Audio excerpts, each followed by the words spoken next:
In a quiet village, a shocking murder case shook the entire community. The victim, a young villager, was found dead in his own home with multiple stab wounds to the chest and the room in disarray. Permeated with a strong smell of blood, Sheriff Mark and his assistant Rachel immediately rushed to the scene to investigate.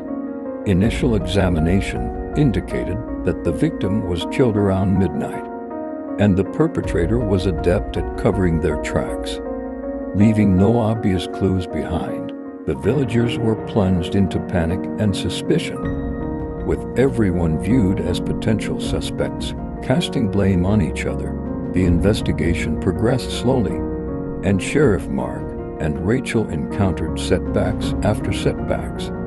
They interviewed every person in the village, but failed to find any solid evidence. As time passed, the case seemed to reach a deadlock, and the villagers' disappointment and anger towards the authorities grew. However, 20 years later, on a clear morning, a villager stumbled upon an old box while cleaning out an abandoned house. Upon opening it, he was astonished to find forgotten evidence, including a sharp knife and a letter addressed to Sheriff Mark.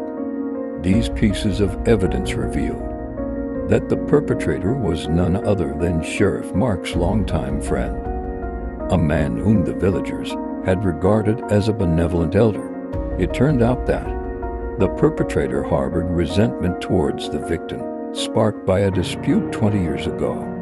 In an act of revenge, he carried out the murder overnight and then concealed the evidence in the corners of the old house.